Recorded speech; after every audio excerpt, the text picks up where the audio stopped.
Shalom. Shalom. Philadelphia. Kasih bersaudara. Kasih bersaudara. Philadelphia.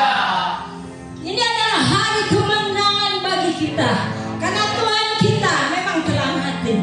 Pernah mati tapi dia bangkit pada hari yang ketiga. Haleluya. Kita katakan kebahagiaan kita akan sorak-sorai. Kita mau menyatakan 3 kali. Haleluya. Amin. 3 kali ya.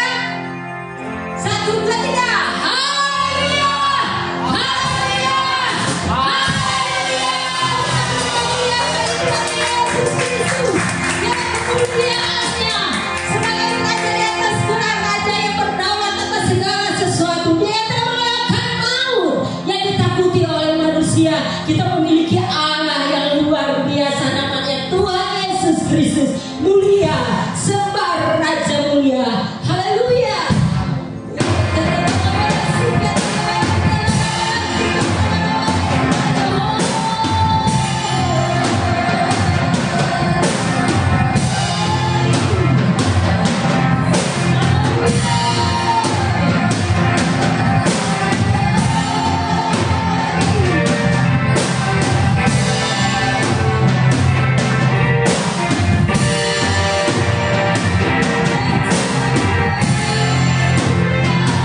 pemekaran ilahi terjadi di atas kami, saudara. Sebenarnya kamilah yang harus dihukum oleh karena perbuatan dosa, tapi Kau memberi dirimu. Tujuan ilahimu datang ke dunia hanya untuk menjadi korban bagi kami, Tuhan, untuk menebus dosa-dosa kami, Tuhan. Kami sangat bersyukur, bukan sekadar Engkau mati, tapi Engkau bangkit bagi kami juga, Tuhan. Engkau terus menyatakan, Tuhan, keilahian-Mu bagi kami. Engkau dimuliakan dari ke surga. Kau mencurahkan juga Roh-Mu bagi kami, Tuhan. Engkau tidak membuat kami menjadi piatu, Tuhan, tapi Engkau tetap ada bagi kami, Tuhan. Biarlah di dalam Paskah ini menjadi perenungan ilahi bagi kami juga, ya Bapa. Selalu menjunjung tinggi korban-Mu, bahwasanya apa yang kami nikmati, nafas hidup, haleluya, hari-hari yang kami nikmati, itu adalah bagian dari korban-Mu, Tuhan.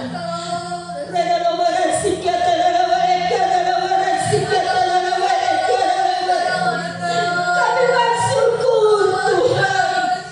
Kami bisa merayakan kebangkitan-Mu, Tuhan, pada hari ini. Semua anugerah-Mu yang besar bagi kami, Tuhan. Biarlah ibadah ini benar-benar menjadi satu ibadah yang berkenan dan mengubahkan-Mu, Tuhan. Roh-Mu bekerja, Tuhan, merawat baik, ya Tuhan, kami yang ada di tempat ini maupun mereka yang ada di rumah masing-masing, ya Tuhan. Haleluya. Biarlah Kau lawan kami semua. Kuasa Kau berkuasa bilur-bilur-Mu, bukan sekadar penebusan dosa-dosa, tapi benar-benar penyelesaian masalah kami. Sakit menjangkit disembuhkan, yang tertutup jalan terbuka jalan, yang susah dihiburkan, yang berputus asa dan berharapan yang baru. Haleluya.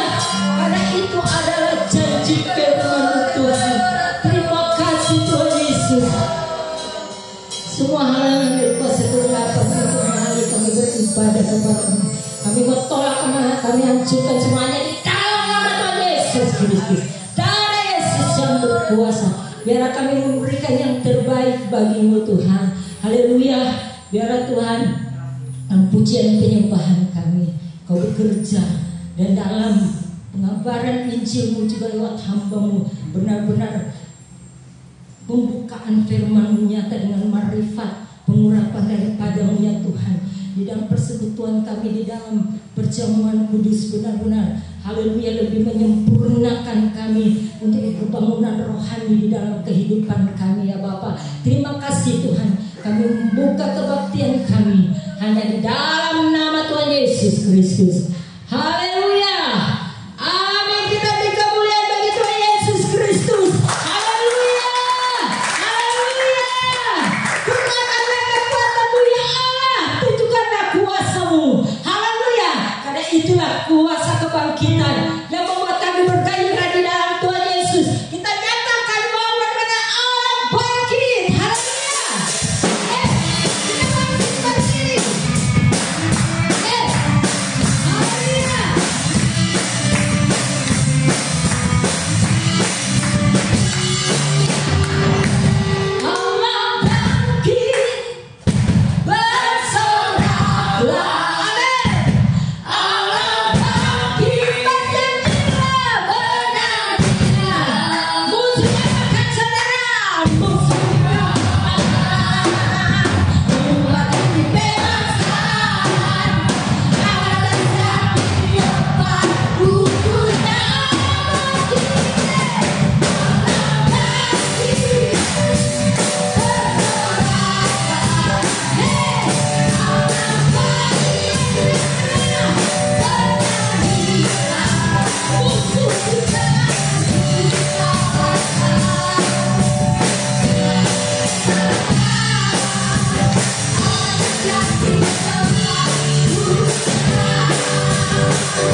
Tidak ada kematian.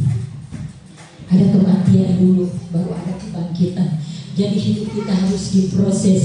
Ya, mungkin ada beberapa kita mengalami baru rasanya mati gitu ya. Ada waktunya bersabar, terus mengucap syukur. Ada waktunya Tuhan. Kalau kuasa kebangkitan bekerja, dahsyat. Amin. Haleluya. Dia Tuhan Allah kita penyelamat. Dia adalah juru selamat kita. Saat kebangkitan itu nyata, banyak hal-hal yang tak diduga yang terjadi. Pasti itu juga terjadi atas kita yang percaya kepada Tuhan Yesus Kristus. Amin. Dia mati bagiku, dia bangkit bagiku.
Haleluya.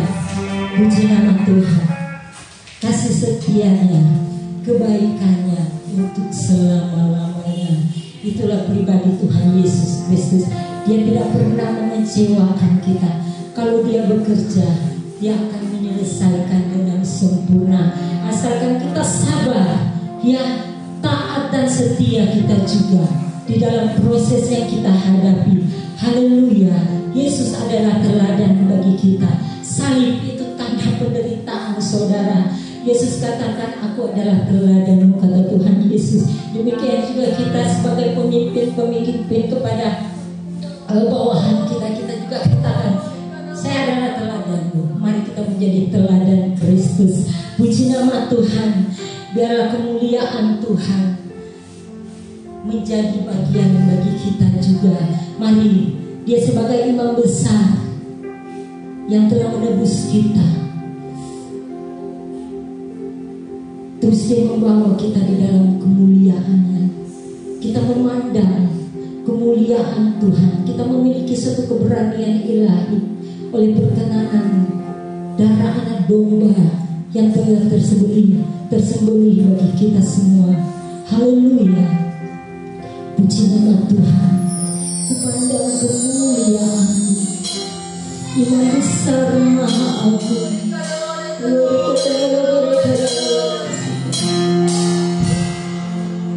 ku pandang kemuliaan Imam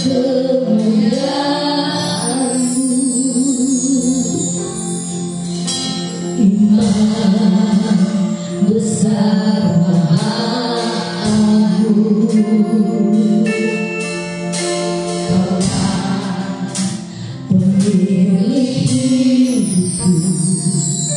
Yesus Kristus Tuhan, sujud di depan tanganmu. Amin, haleluya. Kamu kan sujud Yesus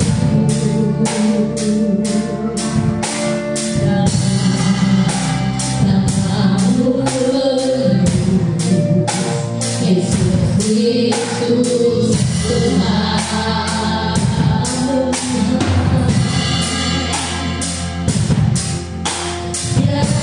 Biasa pun yang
dari kalian kasih mulia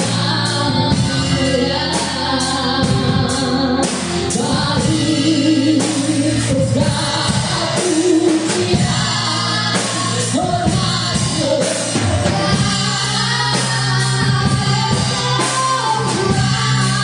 dan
kita dengan kasih Bapa bini masuk di dalam doa. Untuk kita dengarkan firman Tuhan. Haleluya Yesus.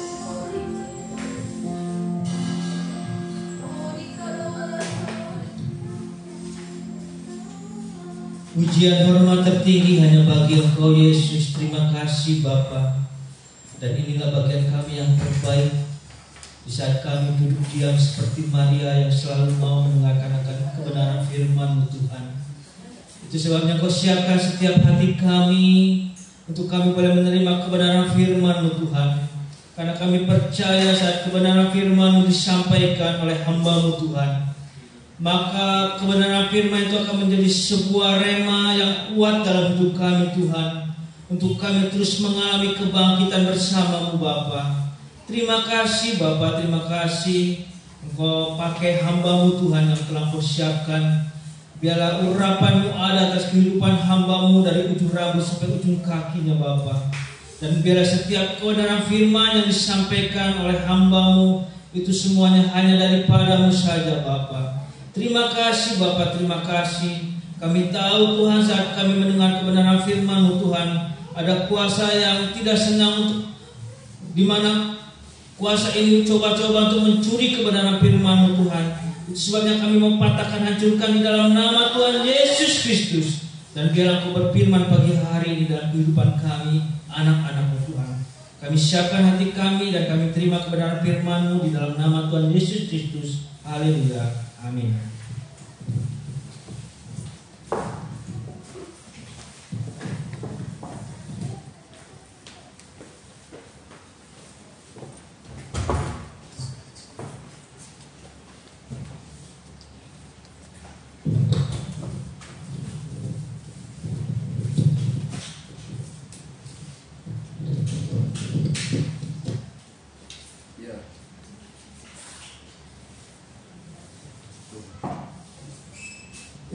Puji Tuhan.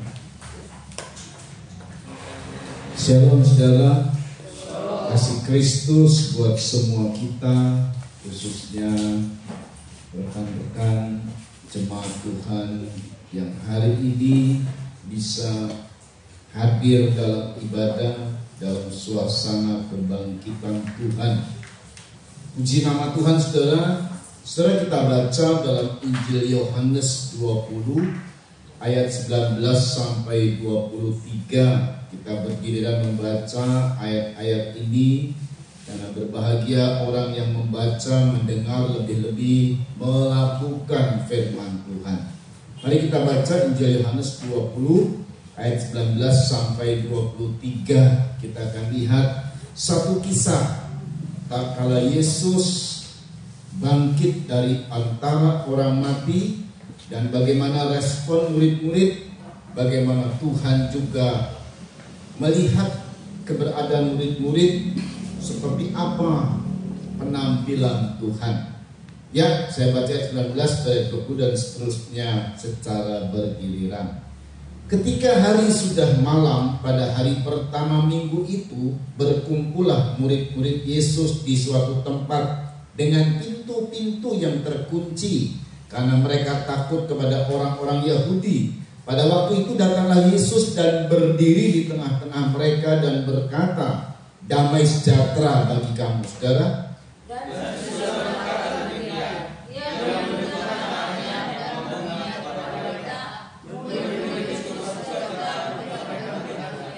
maka kata Yesus sekali lagi, "Damai sejahtera bagi kamu. Sama seperti Bapa mengutus aku, demikian juga sekarang aku mengutus kamu."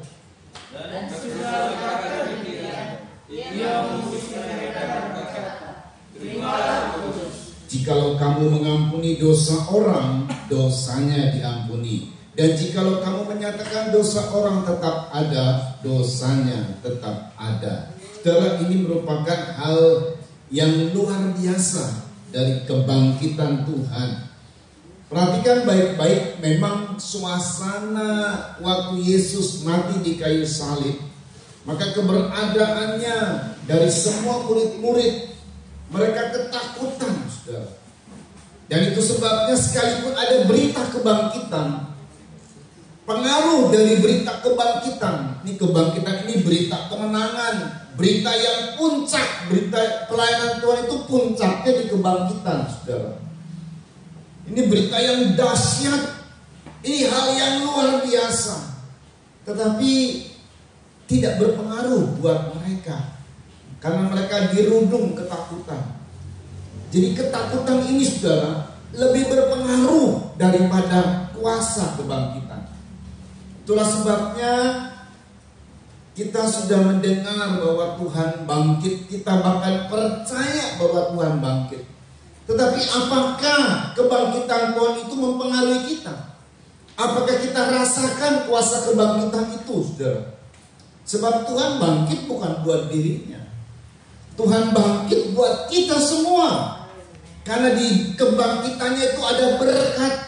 Kalau Jumat kemarin dalam kebaktian kematian Tuhan, penyaliban Tuhan, ada berkat Paskah, berkat salib Kristus.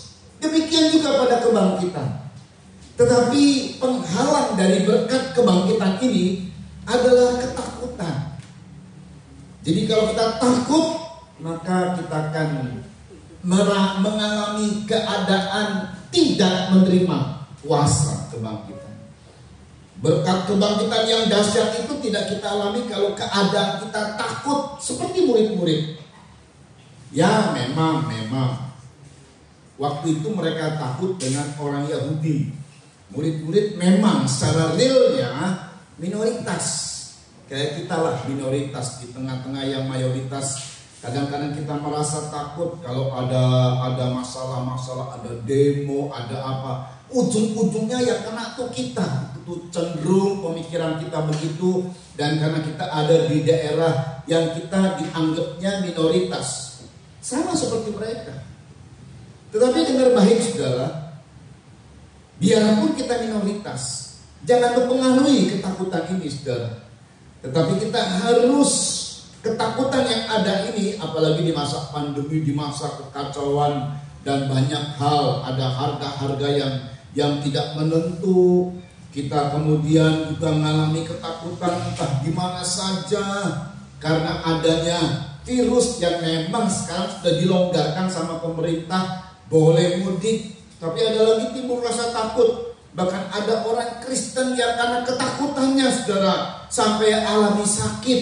Bahkan tidak sedikit beberapa yang mati itu karena ketakutan. Kadang-kadang ketakutan juga ketakutan yang tidak ada alasan, saudara. Saudara, memang mau tidak mau kalau kita takut, maka keadaannya kita tidak akan menerima kuasa kebangkitan. Saudara perhatikan baik-baik, sebab takut ini keadaan yang bahaya. Takut itu keadaan yang bahaya. Jikalau saudara melihat di dalam Alkitab, berulang-ulang kali Tuhan berkata, jangan takut, jangan takut, jangan takut. Sebab ketakutan gak taunya itu adalah suatu keadaan yang berbahaya, yang bahkan kuasa kebangkitan pun kita tidak bisa rasa, saudara. Ya sama halnya kalau kita ada berkat, tetapi kita tidak bisa merasakan berkat itu. Katakanlah ada orang yang mentransfer duit kepada kita, katakanlah nih ya ratusan juta, tapi kita nggak bisa ngambil, kita nggak bisa menikmati karena rasa takut. Wah jangan takut untuk ambil duitnya, takut nanti ada maling, takut ada pencuri. Ya jadi kita nggak bisa dapat apa-apa, saudara. Itu karena ketakutan. Tidak akan alami fasilitas kebangkitan. Takut. Keadaan takut ini dalam 1 Yohanes 4 ayat 18 sampai 19 kita baca ya. 1 Yohanes 4 ayat 18 sampai 19. Oleh karena takut maka ayat berkata, yuk 1 Yohanes 4 ayat 18 sampai 19. Di dalam kasih tidak ada ketakutan. Di dalam kasih tidak ada ketakutan. Jadi takut dan kasih itu berlawanan. Kalau kita mengasihi Tuhan gak boleh takut. Sebab di dalam kasih itu tidak ada ketakutan. Terus kasih yang sempurna melenyapkan kasih yang sempurna melenyapkan ketakutan. Terus sebab ketakutan mengandung hukum. hukuman. Ketakutan itu mengandung hukuman. Terus Dan barang siapa takut, dia tidak sempurna di dalam kasih. Iya, ini ayat berkata, ini kebenaran berkata. Jadi kalau kita cinta sama Tuhan tapi ada takut, sebenarnya kita tidak sesungguhnya cinta sama Tuhan. Tidak sepenuhnya mencintai Tuhan. Jadi kalau yang namanya cinta itu tidak ada ketakutan. Kasih yang sempurna, cinta yang sempurna, sama sekali tidak ada ketakutan. Terus Kita mengasihi karena Allah lebih dahulu mengasihi. iya, kita mengasihi, tetapi dengar baik, karena Allah lebih dahulu mengasihi kita. Dia telah berkorban buat kita dan dia mengasihi kita. Dalam keadaan yang di Taman Getsemani dia penuh dengan ketakutan untuk mati, saudara. Tetapi dia akhirnya berhasil mengalahkan ketakutan karena dia cinta lebih kuat. Dia baik mencintai Bapa, mengikuti perintah itu mencintai saudara dan mencintai kita. Makanya dia kalahkan ketakutan. Dia sangat ketakutan. Bahkan ayat berkata ingin mati rasanya. Tapi dia kalahkan ketakutan, dia telah menang. Makanya dalam kuasa kebangkitan ini adalah hasil dari kemenangan Tuhan. Jadi pada saat itu murid-murid takut, keberadaannya takut. Kenapa? Ya tadi minoritas. Biarkan kita minoritas, gak perlu takut. Sebab Tuhan bersama kita. Tuhan ada di tengah-tengah kita. Saudara ya, jadi ini keberadaan dari murid-murid. Oleh karena takut, maka kuasa kebangkitan tidak dirasakan. Ya, kabar berita yang begitu hebat sekali.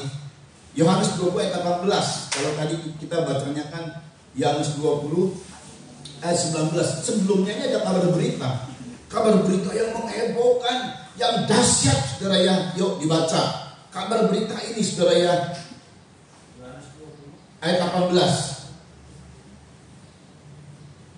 Maria Magdalena pergi dan berkata kepada Maria Magdalena pergi dan berkata kepada murid-murid, ya, Aku telah melihat Tuhan. aku telah melihat Tuhan. Terus Dan juga bahwa dia yang mengatakan hal-hal itu. dan dia yang mengatakan hal itu, banyak hal yang Tuhan katakan.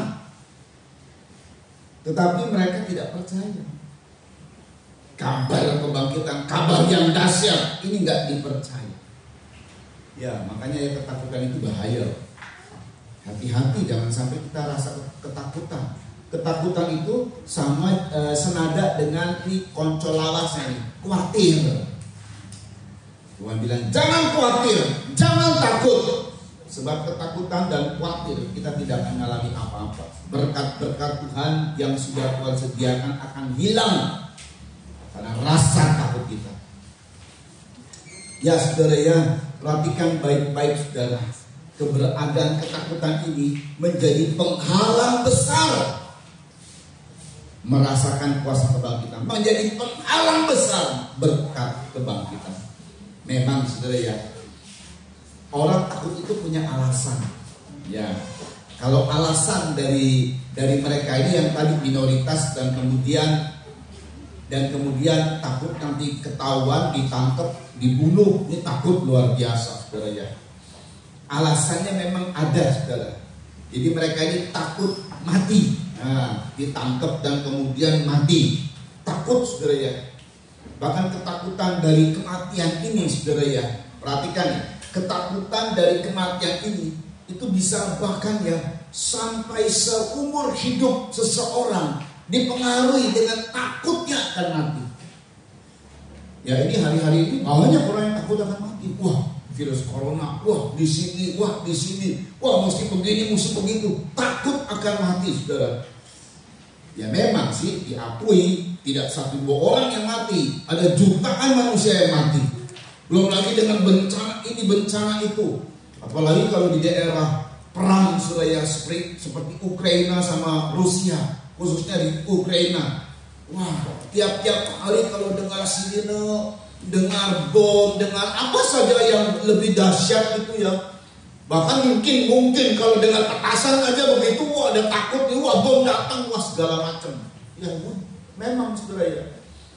Kalau sudah, jadi ini ketakutan ini nggak taunya punya pengaruh besar, saudara. Ibrani 2 ayat 14 sampai 15 menyebut begini, saudara ya. Ibrani 2 ayat 14 sampai 15. Perhatikan, ini kaitannya dengan kebangkitan. Yesus mati tapi bangkit. Sedangkan kematian itu menimbulkan ketakutan. Yuk, Ibrani 2 ayat 14 sampai 15. Karena anak-anak itu adalah anak-anak dari darah dan daging. Anak-anak itu adalah anak-anak dari darah dan daging. Terus maka ia juga menjadi sama dengan mereka. Maka ia menjadi sama dengan mereka.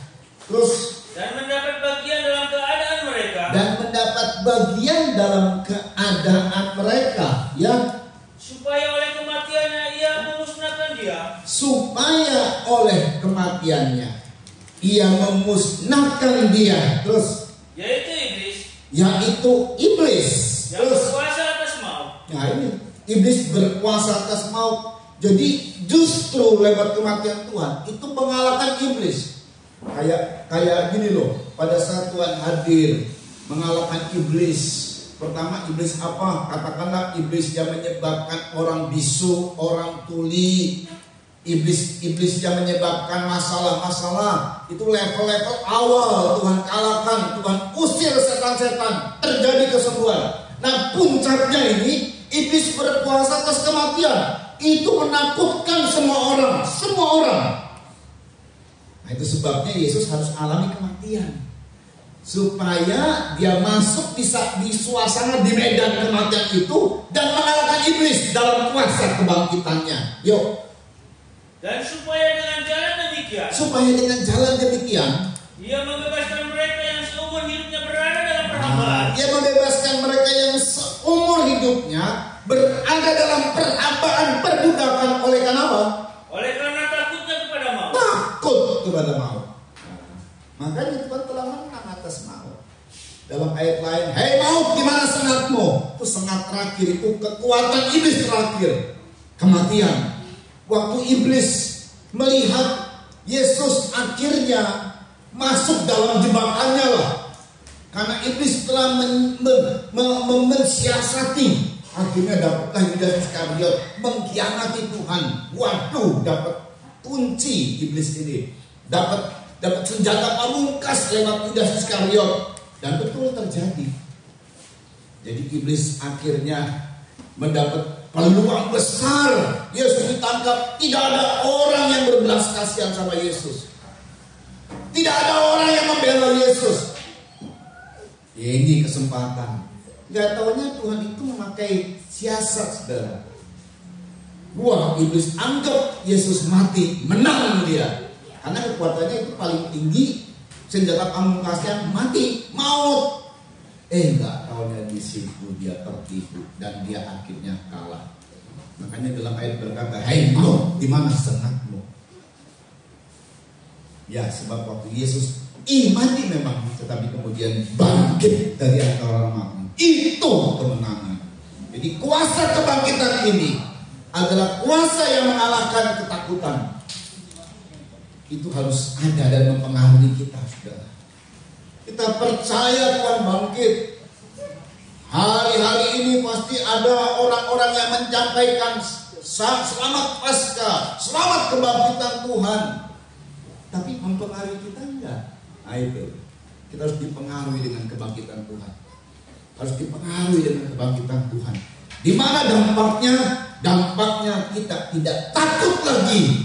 Kalaupun ada masalah, kalaupun ada persoalan hidup, kita tidak takut lagi. Bahkan kalaupun persoalan itu membuat kita seolah-olah mengarah kepada kematian, entah itu penyakit, entah itu apa saja, kebangkrutan apa saja, gak peduli. Kita tidak pernah takut. Hadapi itu bersama dengan Tuhan. Tuhan pasti tolong kita. Karena dia sudah bangkit. Di tengah-tengah ketidakberdayaan, bahkan di tengah-tengah sudah tidak ada hidup, nafas sudah tidak ada. Kemudian 3 hari kemudian dia bangkit dari antara orang mati. Kalau bisnis mati itu bangkrut, artinya kita lihat usaha kita aja semakin lama semakin menuju. Lama-lama stoknya sudah habis, waduh, malah hutang di sana sini. Gak usah takut kalau kita percaya kepada Tuhan. Asal kita sungguh-sungguh aja kepada Tuhan, mendekat terus, melekat terus sama Tuhan. Dalam Tuhan ada kuasa kebangkitan. Jadi ini dua kekuatan ini mana yang dalam diri kita yang berpengaruh? Takut bangkrut, takut kematian, takut PHK, takut segala macam masalah lah, atau kebangkitan Tuhan? Ya, saya alami. Seperti Yesus berkata begini, ya saya sudah mati. Ya saya tidak takut. Memang saya alami lagi merosot ini ekonomi. Ya saya alami saya lagi sakit ini. Ya saya alami saya kena PHK ini. Tapi gak perlu takut, karena Tuhan bangkit. Nah itu dia maksudnya saudara. Karena Tuhan bangkit dan menyatakan bahwa dia menang atas maut. Itu pamungkasnya iblis maut, tetapi dia telah menang. Musuh yang terakhir adalah maut, dan dia sudah menang. Haleluya. Dan kita anak-anaknya pasti juga menang. Amin saudara. Amin saudara. Haleluya. Itulah sebabnya berita tentang kebangkitan ini biar terus mempengaruhi kita saudara. Ya, alasan mereka takut ini ya untuk murid-murid gini saudara. Mereka sudah dengar kabar bahwa Yesus bangkit, tetapi buat mereka Yesus tidak selalu hadir. Gini loh, sebelum mereka ini, sebelum Yesus mati di kayu salib, Yesus itu selalu hadir. Di mana ada Yesus, di situ ada murid-murid. Kalau ada murid-murid, pasti ada Yesus. Pernah mereka mengalami misalnya sendiri tanpa Yesus, karena Yesus berdoa di atas gunung. Sendiri mereka waktu mengarungi, mau menyeberangi danau, mereka kena angin sakal. Waduh, mereka takut luar biasa. Tetapi Yesus kemudian jalan di atas air dan kemudian meneduhkan badai itu. Ada lagi waktu mereka bersama-sama Yesus, tapi Yesus tidur di buritan. Wah, mereka kena angin badai. Lalu mereka membangunkan Yesus. Kita mati guru. Dia bilang, ketakutan luar biasa. Tapi kemudian Tuhan hentikan badai. Semua berhenti. Pendeknya kalau ada Yesus tenang. Gitu ya. Jadi mereka itu melihat Yesus dengan kasat mata. Karena ini Yesus tidak hadir. Yesus bangkit. Dia mati tapi hidup. Tapi tidak sama-sama sama kita. Nah ini keberadaan murid-murid. Jadi murid-murid itu pengennya real. Pengennya yang terlihat di mata, pengennya kasat mata gitu loh. Nah ini Kristen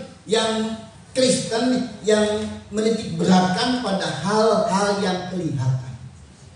Nah ini murid-murid akan alami ketakutan pasti. Akan alami ketakutan. Dan Kristen kayak begini yang menuntut tanda. Mana tandanya? Mana buktinya? Ya memang setelah Yesus bangkit memang tidak selalu hadir. Padahal Yesus selalu ada. Itu ya. Dia memang tidak hadir secara kasat mata. Dia hadir, tetapi dia hadir terus menyertai murid-murid. Apalagi waktu dia naik ke surga, duduk di sebelah kanan Allah Bapa dan dia kirimkan Roh Kudus. Roh itu adalah pribadi Yesus, selalu hadir bersama dengan kita, saudara. Sama seperti murid-murid melihat kasat mata Yesus, demikian juga sebenarnya ada Yesus selalu mendampingi kita, menolong kita, memihak kepada kita. Sekalipun tidak terlihat oleh kasat mata, tetapi dia selalu hadir. Dia selalu Immanuel, menyertai kita. Dibutuhkan percaya.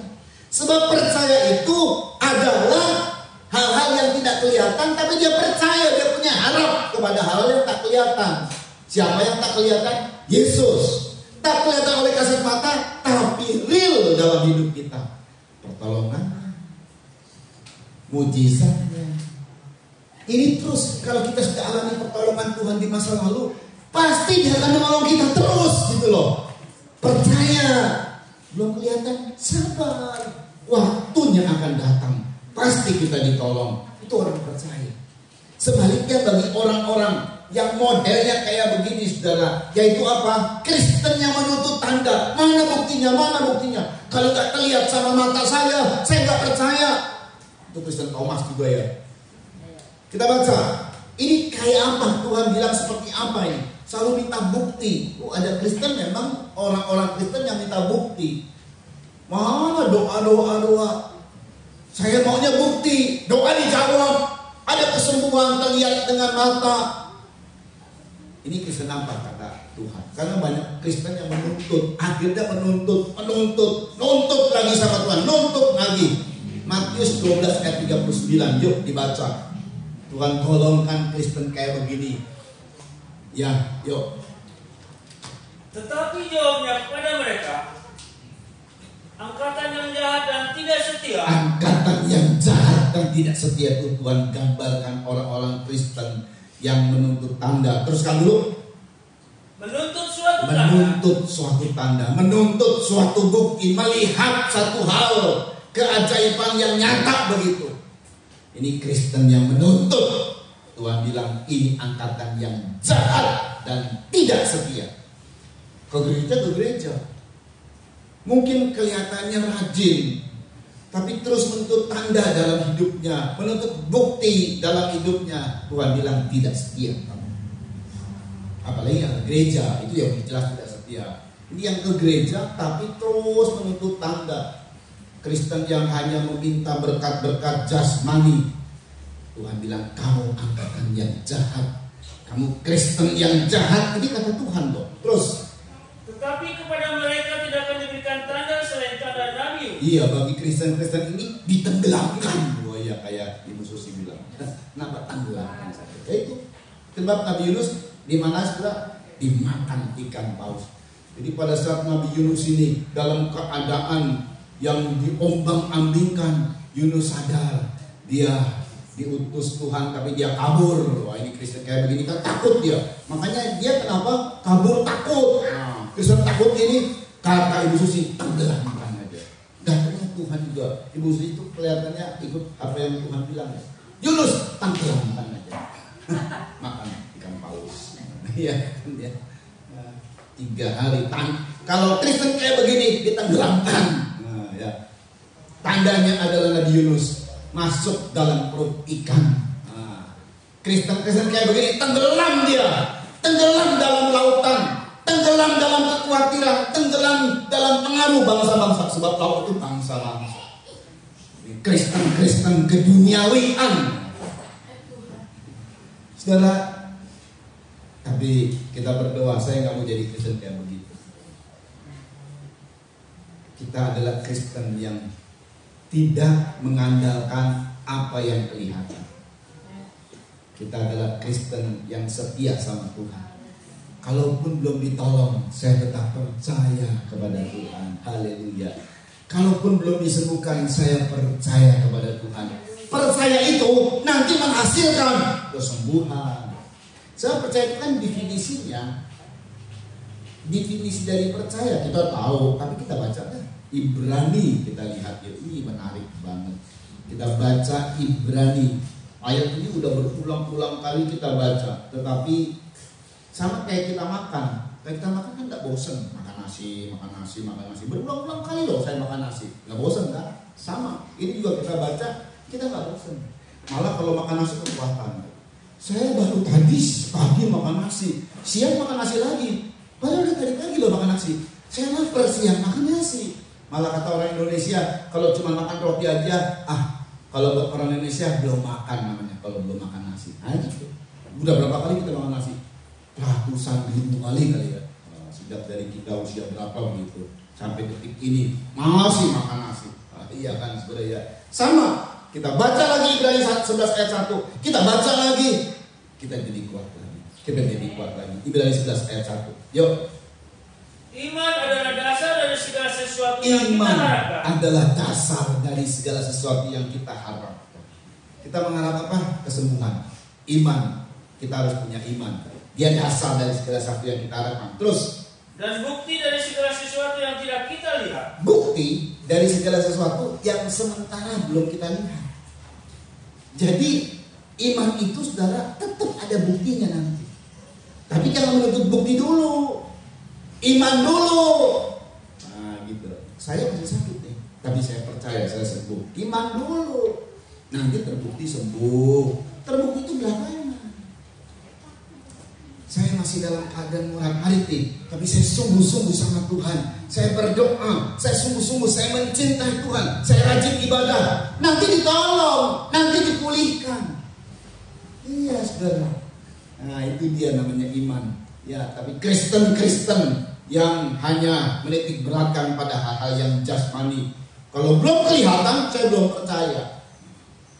Ini Kristen-Kristen yang menuntut, Kristen-Kristen yang jahat dan tidak setia, kata Tuhan.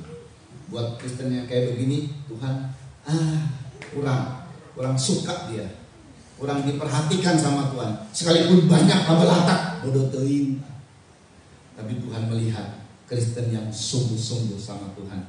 Oh, Kristen yang sungguh-sungguh, Kristen yang tidak dipengaruhi oleh apa kata dunia, tapi hanya dipengaruhi oleh apa kata Tuhan. Kita ini loh, kita hadir dalam ibadah ini, kita hanya dipengaruhi oleh apa kata Tuhan. Ini sasaran Tuhan. Tuhan mau berkati dengan berkat kebangkitan. Apa itu berkat kebangkitan? Dapat damai sejahtera. Ulang kembali. Damai sejahtera, Tuhan bilang. Haleluya. Yuk, ayat 19 tadi ulang.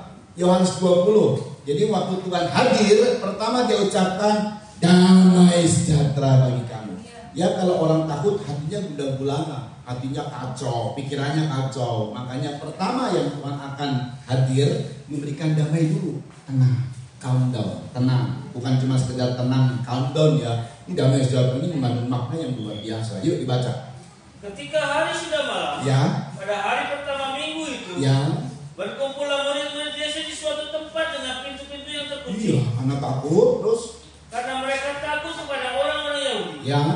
Pada waktu itu datanglah Yesus. Datang Yesus dan berdiri di tengah-tengah mereka dan berkata, ya, damai sejahtera bagi kamu. Damai sejahtera. Ya, kita bahasa kita shalom, tapi ini pakai bahasa Greka. Irene. Nah, itu. Irene Tuhan bilang. Irene, ya, damai sejahtera bagi kamu. Malah ini dapetnya 2 kali. Tuhan bilang lagi damai sejahtera double. Ini berkat pertama dari kuasa kebangkitan. Damai sejahtera itu artinya keadaan ketenangan secara nasional. Wow. Jadi kalau kita perlu untuk menenangkan saudara, satu keluarga ditenangkan. Perlu apa ini? Waduh, supaya rumahnya aman begitu ya. Wah, perlu biaya.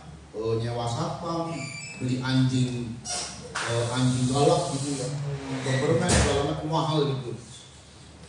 Kelihatannya supaya tenang, nggak tenang juga tuh ya. Lihat kalau terjadi kekacauan secara nasional, Tuhan bisa tenangkan loh. Damai sejahtera, Irene. Ini keadaan tenang secara nasional, apalagi cuma satu rumah tangga, oh gampang Tuhan tenangkan. Apalagi cuma satu pribadi, oh sangat kecil, sangat mudah Tuhan tenangkan, sangat mudah Tuhan kasih damai sejahtera. Sedangkan Irene ini damai sejahtera secara nasional, pembebasan dari kekacauan perang. Wah, seandainya Ukraina, Soviet, Rusia itu percaya kepada Yesus Kristus, tenang. Nah gitu loh, tenang, damai sejahtera. Kemudian Irene itu perdamaian antar individu, yaitu keharmonisan, kerukunan. Saudara, kerja apapun, orang yang pintar sekalipun, kalau hatinya nggak damai, pikiran-pikiran brilliantnya nggak didapat. Tenang, baru dia muncul pikiran-pikiran brilliant. Baru dia bisa berusaha, baru dia bisa berkreasi dia. Makanya kalau orang-orang seni, saudara ya, dia adanya di tempat-tempat yang sepi untuk dia bisa berkarya, entah itu nanti membuat lagu, mencipta lagu. Para penemu-penemu itu adanya di tempat-tempat yang sepi, saudara. Tenang pikirannya, tenang hatinya. Kalau kacau nggak dapat apa-apa. Ya, saudara ya. Kalau orang itu diberkati tapi hidupnya nggak tenang, itu lama-lama berkatnya menurun, merosot. Yang paling terpenting dalam kehidupan kita itu tenang, harmonis, rukun. Ketenangan itu juga artinya ada keamanan, ada keselamatan, ada kemakmuran, ada kegembiraan.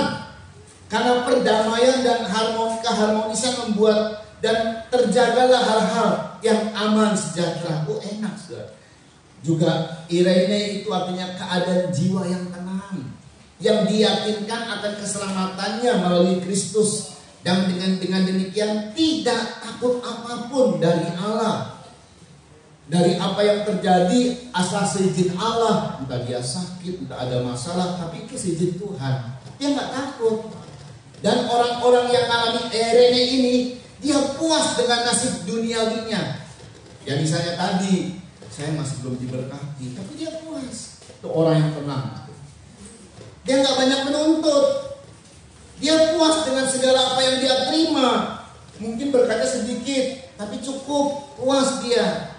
Dia nggak menuntut berlebih-lebih. Dia hidup dalam kesederhanaan. Dia puas.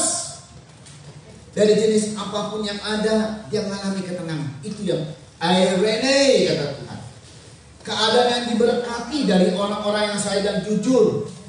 Ini adalah hidup dalam ketenangan. 2 kali terima kasih. Itu diterangkan atau takutkan. Yang pertama memang harus tenang. Irene, kata Tuhan. Lalu kemudian berkat yang kedua, dia perlihatkan tubuh kebangkitan. Dia hidup dan selalu hidup dalam hidup kita. Selalu nyata sebenarnya.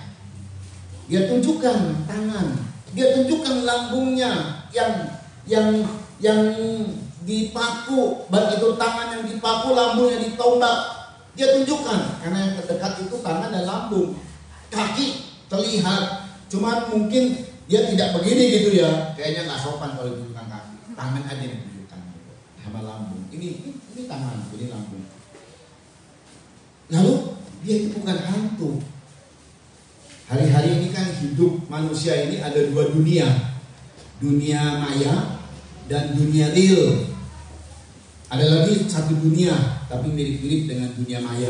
Dunia metaverse. Nanti di situ ada dunia digital namanya. Ada uang digital, kripto dan lain sebagainya. Saya nggak mau terjebak di situ. Ya, saudara ya. Di dunia maya dan dunia real. Ya ada yang disebut dunia roh, orang-orang yang kedukun segala macam, dan banyak orang Kristen juga suka ngeroh. Tapi kita harus hidup di dalam, memang kita ada rohani, kita ada jasmani. Kita balance antara rohani dan jasmani. Jangan terlalu roh, jangan terlalu jasmani, balance aja, balance. Balance itu seimbang, saudara. Tetapi saya mau kasih tahu, Tuhan bangkit memang tidak terlihat. Kadang terlihat, kadang tidak, kadang terlihat.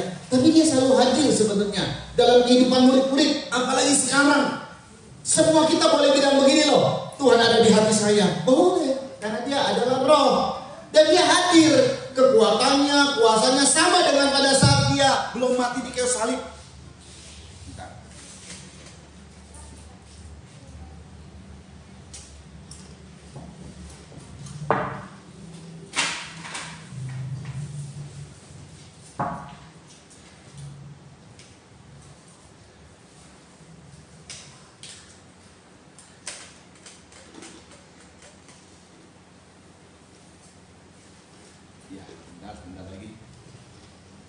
Ya, sama pada saat dia belum mati di kayu salib, begitu hebat, dahsyat sekali. Sebenarnya sama dengan kita keberadaan Tuhan.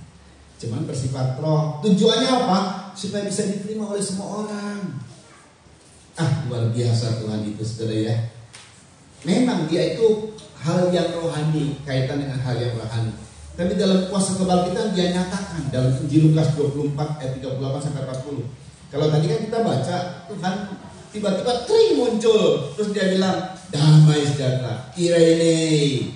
Dia tunjukkan, ayo. Bahkan dalam Injil Lukas 24 ayat 38 sampai 40, yuk dibaca yuk. Haleluya. Yuk dibaca yuk. Akan tetapi ia berkata kepada mereka, ya, mengapa kamu terkejut? Mengapa kamu terkejut? Dan apa sebabnya timbul keraguan-keraguan di dalam hati Yesus kamu? tampil muncul, kaget mereka, terkejut. Ini benar nggak Yesus ya? Tuhan bilang, kenapa kamu ragu-ragu? Terus, lihat tanganku. ayo lihat tanganku.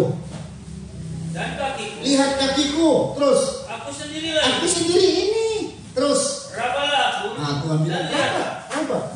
Iya benar mereka raba. Iya benar Tuhan. Hidup loh. Dan betul-betul secara kasar bisa dipegang, ada dagingnya saudara. Tapi waktu mereka cukupkan, iya bolong juga. Wah luar biasa. Terus karena hantu tidak ada daging dan tulang. Karena hantu. Jadi kalau orang mati terus nampak lagi kan penampakan namanya. Apa yang penampakan? Kan biasa di mana-mana dari dulu katanya. Itu hantu disebutnya. Ya entah kuntil anak, entah pocong kalau kita kan ya. Tiba-tiba orang yang mati muncul lagi coba pakai pakaian pocong gitu. Tapi maaf Tuhan, tak pakai pakaian begitu semua. Ya adil dengan biasa saja, semua biasa, normal, semua normal. Tuhan bilang, ayo laba aku. Kalau hantu, ini Tuhan kasih tahu, hantu itu gak bisa dipegang, gak ada tulangnya, gak ada dagingnya, dia roh. Kalaupun ada penampakan dipegang gak bisa dia. Kalau yang dipegang itu manusia, ketok aja manusia. Kan ada yang ngeprank sekarang gitu ya, tiba-tiba muncul padahal manusia. Ketok aja, daplok aja, cabak aja tuh kalau kuntilanak. Aku ini ada real loh, real. Tuhan itu real. Terus seperti yang kamu lihat ada padaku. Ya. Sambil berkata demikian, ia memperlihatkan tangan dan kakinya kepada mereka. Iya, dia tunjukkan semua. Makanya saudara, kita nggak perlu nuntut dulu. Gak usah khawatir, Tuhan akan menyatakan pertolongannya yang real. Dan dia selalu hadir dalam hal yang real. Dia bukan di dunia maya adanya. Dia bukan di dunia metaverse. Dia bukan di dunia digital. Dia di dunia nyata dalam hidup kita. Pertolongannya nyata, keajaibannya nyata, kesemuanya nyata, berkatnya nyata. Nah Tuhan munculkan dirinya, tujuannya supaya jangan takut, tetapi sukacita. Jadi mereka waktu Tuhan hadir itu sukacita, itu yang Tuhan mau. Tuhan mau dalam suasana kebangkitan adalah suasana bersukacita. Sukacita itu artinya dalam bahasa Greka, kairo. Kairo. Untuk bersukacita, untuk bersenang, untuk sangat bersukacita. Menjadi baik dan bahkan semakin berkembang, itu sukacita, itu yang Tuhan mau. Saudara ya, makanya saat mereka ini takut, Tuhan hadir. Tring, begitu ya. Yang nggak ada tringnya sih, enaknya muncul begitu. Kemudian damai sejahtera. Tujuannya apa? Coba lihat ini, aku real, pertolonganku real, semuanya real, nyata semua. Tujuannya apa? Supaya kamu sukacita. Tuhan senang, kita ini sukacita, Tuhan senang. Tuhan lihat anak-anaknya sukacita, Tuhan senang. Kalau ada yang sedih, makanya dia hadir sebagai penghibur, supaya kita jangan berlarut-larut dalam kesedihan. Tuhan maunya kita sukacita, sukacita. Aku telah mati menebus dosamu, aku telah bangkit mengalahkan maut, dan sukacitalah kamu. Berpestalah. Sukacita itu bukan berpesta terus pura-pura. Artinya hati kita selalu berpesta, senang selalu dalam kehidupan yang selalu bersukacita. Dan berkat yang keempat adalah Yohanes 20 ayat 22. Ini luar biasa. Dan ini tujuannya nanti ada klimaks dari berkat kebangkitan. Yohanes 20 ayat 22 tadi yang kita baca sebenarnya kita ulang kembali. Ini berkat yang keempat. Yuk. Dan sesudah berkata demikian. Ya, perhatikan nih. Ia mengembusi mereka dan berkata. Ia mengembusi mereka dan berkata, terimalah Roh Kudus. Terima Roh Kudus. Saudara, kegiatan mengembusi ini kegiatan pada peristiwa awal. Kita baca dulu Kejadian 2 ayat 7. Jadi ini berkat yang keempat ini saya tunggu sampai ada penerangan di Kejadian 2 ayat 7. Yuk dibaca. Ini hebat kebangkitannya, saudara ya. Ini luar biasa berkat kebangkitannya. Yuk. Ketika itulah Tuhan Allah membentuk manusia yang dari debu tanah. Itulah Tuhan Allah membentuk manusia. Ketika itu Tuhan Allah membentuk manusia. Kalau sekarang Tuhan Allah sudah lihat manusia. Sudah lihat saudara. Ketika itulah Tuhan Allah membentuk manusia. Sudah ada kasat, sudah ada tubuhnya, sudah ada seluruh dari kehidupan manusia. Ada tangan, ada mata, ada kepala, ada semua bagian manusia seperti kita itu. Terus dan menghembuskan nafas hidup. Nah, untuk menjadikan manusia itu hidup dihembuskan. Hidup. Kitanya udah manusia. Tapi kita di mata Tuhan adalah orang-orang yang mati karena di luar Tuhan mati bagi Tuhan. Tapi kemudian Tuhan mau menghidupkan kita kembali. Tuhan mencipta kita kembali. Sebab ini peristiwa penciptaan. Tuhan mau mengembalikan porsi sebagai manusia pada awalnya. Makanya Tuhan mengembuskan, jadi tercipta kembali kita. Yuk dibaca. Demikianlah manusia itu menjadi makhluk yang hidup. Demikian manusia tercipta menjadi makhluk yang hidup. Itu penciptaan pertama. Jadi pada saat Tuhan hadir, kebangkitannya, waktu mereka takut, Tuhan datang. Lalu kemudian Tuhan menyatakan damai sejahtera, aku mau kamu sukacita. Selanjutnya nggak selesai di situ. Tuhan hembusi, terimalah Roh Kudus. Jadi pada saat kita sudah menerima Roh Kudus, kita menjadi ciptaan yang baru. Ciptaan yang baru. Dikembalikan pada porsi yang sebenarnya manusia. Sebab manusia pada saat diciptakan, Tuhan bilang gini, berkuasalah atas 3 teritorial. Atas burung-burung di udara, teritorial udara. Atas binatang-binatang di darat, teritorial di bumi. Dan atas binatang-binatang di bawah bumi, teritorial di bawah bumi. Di bawah bumi, saudara. 3 teritorial dipercayakan kepada manusia yang telah diciptakan. Tapi kemudian manusia merosot, keberadaannya merosot. Dan lewat kebangkitannya, dia mengembalikan porsi yang sebenarnya ini. Dimulai dengan diciptakan, dihembusi, terima Roh Kudus. Bagi kita yang sudah menerima Roh Kudus, maka kita dikembalikan otoritas kita. Kita dikembalikan, Tuhan berkata, kuasai semua ini yang nampak di matamu, yang mempengaruhi hidupmu. Kamu yang berkuasa, taklukkan semua itu. Wih, luar biasa. Tuhan kita luar biasa. Rencananya sempurna, saudara. Dan berkat yang kelima, otoritas. Makanya ya, setelah dimusi tercipta, Tuhan kasih otoritas. Otoritas apa itu? Sebagai anak Allah yang berhak. Otoritas hak anak Allah. Anak ini otoritas anak. Seperti pada saat diciptakan manusia. Tapi itu belum apa-apa. Ini lebih dahsyat, saudara. Karena Tuhan bilang, Yohanes 20:23, ini poin terakhir. Dari poin terakhir yang kita dapat berkatnya. Ada 5 berkat dari kuasa kebangkitan. Yuk dibaca. Yuk. Jika kamu mengampuni dosa orang. Setelah diubusi, Tuhan bilang, jikalau kamu mengampuni dosa orang, terus dosanya diampuni. Dosanya diampuni. Otoritas yang namanya. Jikalau mengampuni dosa orang, dosanya diampuni. Terus. Dan jikalau kamu menyatakan dosa orang tetap ada. Jadi kalau kamu bilang dosa orang itu tetap ada, terus dosanya tetap ada. Gak bisa diampuni itu orang dosanya. Ini namanya otoritas. Penekanannya otoritas. Otoritas apa nih? Ya cuma jangan sok-sokan kemudian kita bilang dosa dia kamu diampuni sama saya nggak akan ampuni dosanya. Tuhan bilang kalau kamu tidak mengampuni kesalahan orang, dosamu tidak diampuni. Jadi ini sebenarnya penekanannya pada otoritas. Karena soal mengampuni dan tidak mengampuni, ini kan persoalan mengampuni dan tidak mengampuni, itu haknya Allah, haknya anak manusia, haknya anak Allah, saudara. Kita baca. Jadi ini artinya otoritas apa? Hak anak Allah. Sebab persoalan dosa diampuni dan tidak diampuni itu cuma dihak oleh Allah. Gak bisa manusia mengatakan begini, aku ampuni kamu dosanya diampuni. Nah gitu loh. Jadi saudara kita baca Injil Lukas 5 ayat 21-24. Ya saudara ya. Jadi memang hak ini ada, dosa diampuni. Tapi kalau kita bilang dosanya itu tetap ada, memang kita ada hak. Tapi kalau bisa, kalau kita, dosa orang itu tetap ada. Ini kalau kita mungkin tidak mengampuni dia. Kalau kita tidak mengampuni ya kita nggak diampuni. Makanya ini apa sih penekanannya? Penekanannya lebih pentingnya di sini. Lukas 5 ayat 21-24. Dalam satu mujizat Tuhan ngomong. Yuk dibaca. Tetapi ahli-ahli Taurat dan orang-orang Farisi berpikir dalam hati. Atau mungkin ayat sebelumnya dibaca. Yuk. Lukas 5 ayat 20 berapa itu? 20. Jadi perikop aja, perikop. Yuk.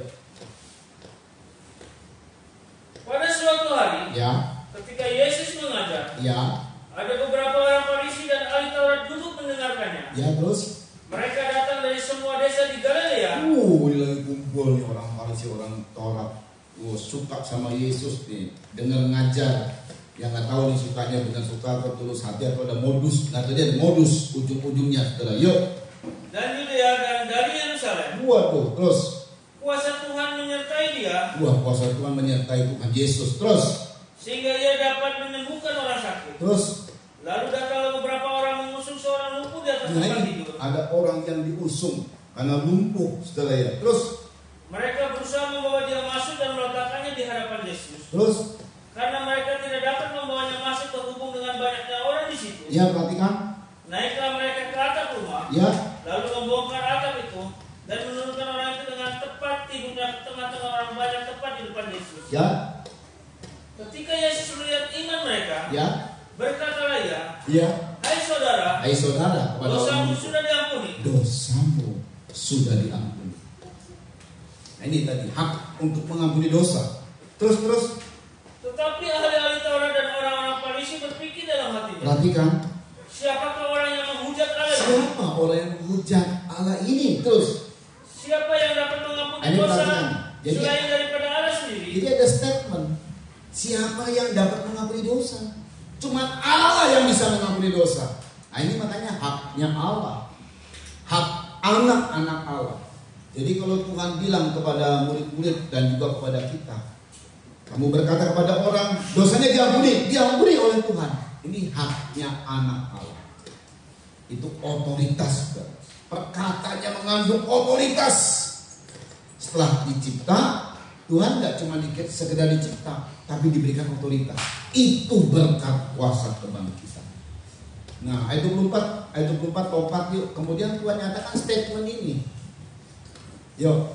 Tetapi supaya kamu tahu bahwa di dunia ini anak manusia berkuasa mengampuni dosa. Anak manusia, anak Allah. Anak manusia itu adalah orang yang dipercaya oleh Tuhan sehingga dia menjadi anak Allah. Maka anak manusia, anak Allah itu berhak mengampuni dosa.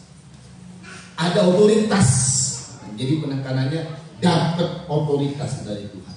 Setelah dicipta dapat otoritas sebagai anak Allah, punya hak sebagai anak Allah, punya otoritas sebagai anak Allah. Ini luar biasa, saudara ya. Terus. Berkatalah ia kepada orang lumpuh itu, kepadamu kukatakan, bangunlah, angkatlah tempat tidurmu dan pulanglah ke rumahmu. Terus, ya, angkatlah tempat tidurmu dan pulanglah ke rumahmu. Jadi Tuhan juga bilang, apa yang mudah sih, ngampuni dosa atau suruh menyembuhkan orang ini? Yang mudah itu menyembuhkan.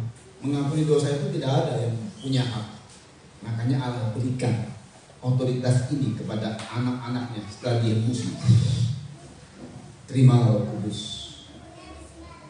Kamu bisa mengampuni dosa. Dosa orang diampuni. Kalau orang itu dosanya tetap ada. Itu pun hak kamu, dikasih hak sebagai anak Allah.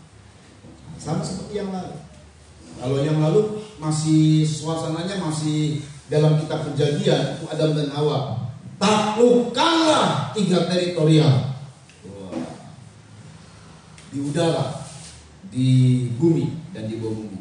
Tapi kemudian sekarang dalam perjanjian baru tidak sekedar itu. Soal itu gampang. Menaklukkan itu gampang. Ini dikasih Tuhan kepercayaan yang sangat luar biasa. Kalau engkau mengampuni dosa orang diampuni. Itu cuma haknya Allah. Jadi kita mendapatkan otoritas dari Tuhan sebagai anak-anaknya. Ini berkat. Berkat. Ada otoritas dan itu harus dari kata-kata kita. Jadi kata-kata yang berotoritas. Haleluya. Apalagi soal kesembuhan sangat mudah. Soal berkat-berkat jasmani mudah. Sedangkan ini yang susah saja Tuhan berikan kepada kita. Luar biasa. Ada 5 berkat dari kuasa kebangkitan. Cuma penghalangnya yang tadi takut. Makanya dalam hidup ini, biarpun memang secara manusia rasanya takut, tapi tidak perlu takut hari ini. Sebab Tuhan beserta kita. Jangan kita takut. Dia El Shaddai yang memberkati kita. Haleluya. El Shaddai. Mari pemain musik dan kita siapkan perjamuan. Yang ikut online, mari siapkan perjamuan. Ingat, tiap-tiap minggu, tiap-tiap ibadah selalu ada perjamuan. Haleluya. Oh, nama Tuhan dipermuliakan. El Shaddai, El Shaddai. Ayo mari.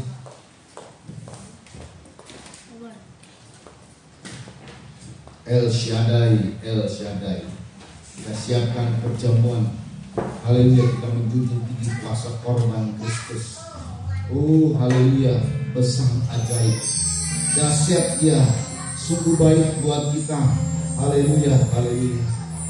Haleluya. Di hadapan kami Tuhan ada tubuh dan darah-Mu. Kuasa-Mu bekerja atas korban dari-Mu ya Bapa. Sungguh kami percaya dan kami merendahkan diri di hadapan-Mu. Percaya kami tidak takut lagi. Kami menjadi kuat oleh kuasa firman. Kami menjadi kuat dan kami percaya kepada Tuhan. Kami tidak menyerah, kami tidak takut. Maka kuasa kebangkitan akan kami rasakan. Kami terima tubuh dan darah-Mu. Dengan ikut sekarang ini. Haleluya. Mereka di tangannya tubuh dan darah Kristus. Kami akan memakan minum tubuh dan darah Kristus dalam nama Tuhan Yesus.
telah kuteruskan kepadamu telah kuterima dari Tuhan, yaitu bahwa Tuhan Yesus pada malam waktu ia diserahkan mengambil roti, dan sesudah itu ia mengucap syukur atasnya. Yesus memecah-mecahkannya dan berkata, inilah tubuhku yang diserahkan bagi kamu.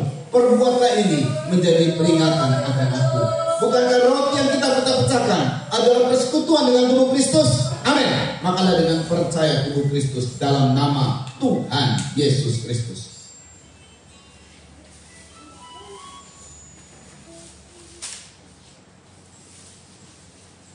Angkat minuman yang berisi darah Kristus dan dengar firman Tuhan.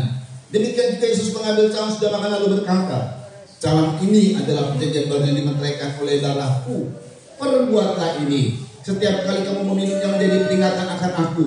Sebab setiap kali kamu makan roti dan minum cawan ini, kamu memberitakan kematian Tuhan sampai Dia datang. Bukankah cawan ucapan syukur yang atasnya kita ucapkan syukur adalah persekutuan dengan darah Kristus? Amin. Minumlah dengan percaya darah Kristus dalam nama Tuhan Yesus Kristus. Mari kita menyembah Tuhan. Oh, kami bersyukur kepada Tuhan. Haleluya, haleluya, haleluya. Kami percaya berkat kebangkitan atas kami Tuhan, dan kami tidak mau terhalang seluruh berkat ini. Kami tidak mau takut lagi, sebab Tuhan beserta kami. Ada berkat kuasa kebangkitan. Tuhan hadir, selalu hadir. Tuhan real dalam hidup kami. Haleluya, haleluya. Yes. Terima kasih Bapa yang baik. Berkati Tuhan mereka yang hadir dalam live streaming. Haleluya, baik di Facebook, di YouTube. Haleluya, diberkati dengan luar biasa. Berkat ini atas mereka, menjangkau mereka, sehingga mereka terus hidup dan tidak menyerah dalam hidup. Mereka ditolong oleh Tuhan. Real berkat-berkat Tuhan, pertolongan Tuhan, keajaiban Tuhan, kesembuhan dan semuanya. Haleluya, nama Tuhan dipermuliakan. Makasih Tuhan. Berkati kecamatan kami Pegadeng, Kabupaten Subang, Provinsi Jawa Barat, dan khususnya Indonesia. Presiden kami Pak Jokowi dan Pak Maruf Amin, berkati Tuhan di dalam kehidupan mereka sebagai abdi negara, supaya mereka bisa melaksanakan tugas-tugas negara dengan baik, dibantu dengan para menteri, wakil rakyat dari MPR, DPR pusat dan daerah-daerah, kepala-kepala daerah, dan semuanya Tuhan diberkati para pejabat juga untuk bisa bersehati dan memajukan Indonesia. Berkati KPK, TNI, Polri, BIN, Densus 88 supaya mereka bisa membongkar kasus-kasus besar, koruptor, terorisme, gembong-gembong narkoba, dan sindikat mafia lainnya supaya dihukum. Tetapi kalau luput dari hukum dunia, kami mohon hukum surga bertindak. Nama Tuhan dipermuliakan. Terima kasih Tuhan. Berkati program dengan tempat ibadah, berkati program dengan pastori Tuhan. Terpujilah nama Yesus Kristus. Kalau sebentar kami kembali ke rumah masing-masing, yang onsite dan juga yang online khususnya, berkati di mana saja mereka berada. Terpujilah nama Yesus Kristus. Terima kasih Bapa yang baik. Kami angkat dua tangan kami menerima berkat dari Tuhan dalam nama Yesus Kristus. Saudara-saudara dikasih oleh Tuhan, terimalah anugerah, cinta kasih sayang dari Bapa yang sungguh sangat mengasihimu. Kasih karunia lewat kuasa pendamaian Tuhan Kristus, serta pimpinan kekuatan kuasa Roh Kudus menjadi milikmu saudara-saudara. Dari sekarang ini sampai Tuhan datang kali yang kedua, bahkan sampai selama-lamanya. Dalam nama Tuhan Yesus Kristus, mempelai pria sorga dan imam besar yang kami puja-puji selalu, kami alaskan doa ini. Haleluya.